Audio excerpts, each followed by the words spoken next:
السلام علیکم ورحمۃ اللہ وبرکاتہ۔ پیارے رسول کی پیدائش اور بی بی فاطمہ کی کہانی۔ بی بی آمنہ فرماتی ہے کہ جب آپ صلی اللہ علیہ وسلم میرے پیٹ میں آئے تو ایک بادل کا ٹکڑا آسمان پر بار ہوا۔ میں جہاں جہاں جاتی وہ بادل میرے اوپر چھاؤں کرتا۔ میں جب بکریاں چرانے جاتی تو بکریاں میرے پیچھے چلتی۔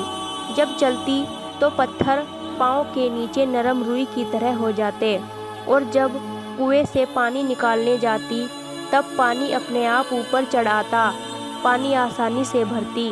جب سوتی تو خوبصورت حوریں مجھے پنکھے سے ہوا دیتی، اور روزانہ ایک نبی مجھے مبارک ہو کہ آپ آخر نبی صلی اللہ علیہ وسلم کی والدہ ہیں۔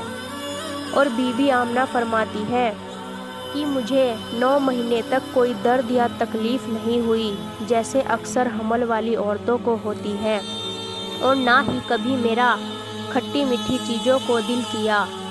حضرت ابن عباس فرماتے ہیں کہ اللہ تعالیٰ نے آپ کی پیدائش کے وقت آسمان اور جنت کے دروازے کھول دیے تھے۔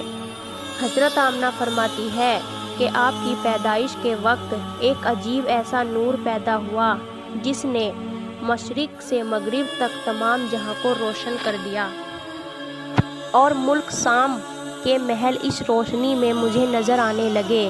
یہ وہ نور ہے جس کی طرف اللہ تعالیٰ نے قرآن مجید میں ارشاد جاءکم من اللہ نور، یعنی خدا کی طرف سے تمہارے لیے ایک نور بھیجا ہے۔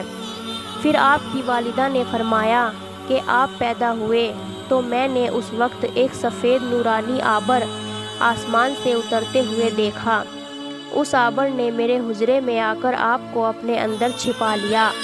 پھر ایک منادی کرنے والے نے پکار کر کہا کہ آپ کو لے جاؤ اور مشرق و مغرب کے آپ کی زیارت کر آؤں، تاکہ آپ کا نام اور صورت و شان سب کو معلوم ہو جائے۔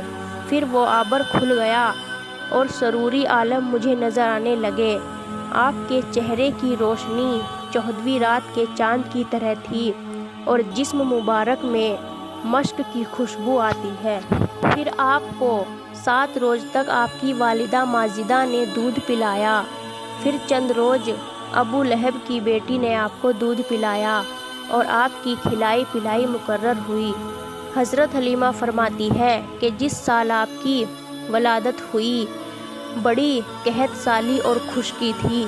ہم صبح کو جنگل نکل جاتے اور گھاس پھوس کی جڑیں کھود کر لاتے، کبھی 3 دن کا اور کبھی اس سے بھی زیادہ کا فاقہ ہو جاتا۔ ایسی بھوک کی تکلیف میں حضرت حلیمہ کو دردیجہ لاحق ہوا، مگر بھوک کی ایسی تکلیف تھی کہ اس کے سامنے بچے پیدا ہونے کی کچھ تکلیف نہ ہوئی، لہٰذا تکلیف کے سبب میں بے ہوش ہو جاتی اور کبھی ہوش میں آ جاتی، اور فاقوں سے اس قدر کمزور ہو گئی کہ آسمان کی طرف نظر اٹھا کر بھی نہ دیکھ سکتی تھی۔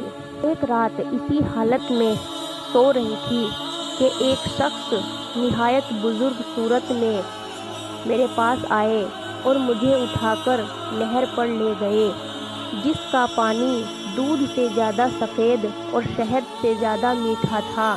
انہوں نے فرمایا کہ اے حلیمہ، تم اس پانی کو پیو اور مکہ معظمہ جاؤ، اللہ تعالیٰ نے تمہارے لیے بڑی دولت رکھ دی ہے۔ حضرت حلیمہ فرماتی ہے کہ اس پانی کو پینے سے میری اور دوبارہ زندگی کی امید قائم ہو گئی۔ صبح کو میرے چہرے کی خوشی کے آثار آنے لگے۔ یہ دیکھ کر محلے کی عورتوں نے حیران ہو کر پوچھا کہ اے حلیمہ، آج تجھے یہ خوشی کس بات کی ہے؟ حضرت حلیمہ کو اس بزرگ نے خواب کی بات چھپانے کو کہا تھا، اس لیے حضرت حلیمہ نے اس بات کا کچھ ذکر نہیں کیا۔ تو یہ ہے پیارے رسول اور حضرت حلیمہ کی کہانی۔